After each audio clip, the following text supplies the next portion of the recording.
I will just give a kind of brief overview of these next three talks, which are by Camilla Balbi, Secklehner, and Angely Thomas. And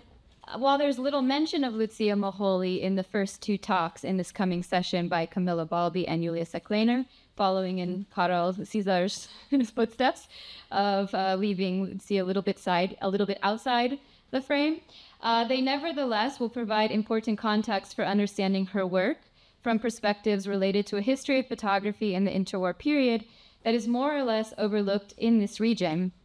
that is, of the involvement of women, namely Jewish or activist photographers, in the sphere of photographic documentation and production and reproduction. The third presentation, on the contrary, is very much a personal reflection of specific encounters with Lucia Moholy by Angely Thomas, who unfortunately was unable to join us tonight, but Hannah will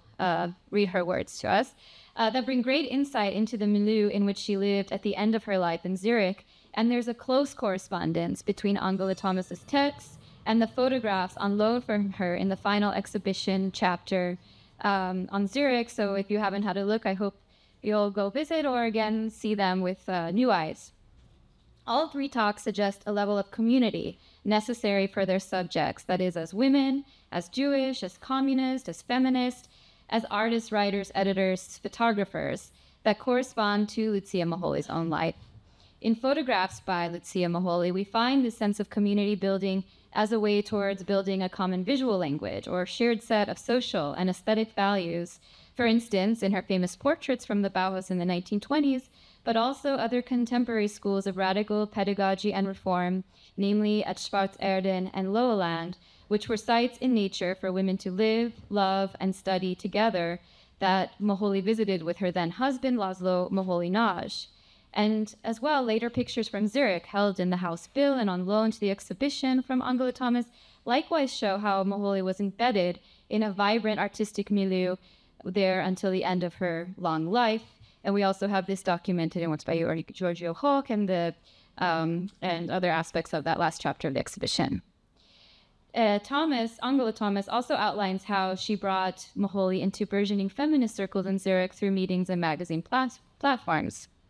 And fascinatingly, Camilla and Julia show how women, particularly of Jewish origin and or communist politics in the interwar period in this region, were very active in the distribution through print media of photographic materials, and, likely this is no spoil alert, these contributions have more or less gone unacknowledged in the history writing ever since. In the case of Lucia Moholy, we know that she spent the second half of her life attempting to reclaim credit, acknowledgement, and indeed income for the photographic work she undertook at the Bauhaus, and which recirculated in books and catalogs, often without her knowledge of permission during and after the Second World War. In an ongoing letter campaign to the likes of Walter Gropius, Sybil Moholy-Nagy, other authors, publishers, and museum curators, not to mention in her own published writings, she tirelessly advocated for herself in the history of photography and at the Bauhaus. And in a letter to Siegfried Gideon from February 11th, 1955, which is on view in the exhibition, that's one part of a longer exchange over a book that Gideon did publish on Gropius, and which uses Lucia Moholy's photographs. She states in no uncertain terms, and this is her words, "It need hardly surprise you that I expect to be paid for my contributions as a matter of course. You know, and other people know too, that it is exclusively my work I have to rely on for my living.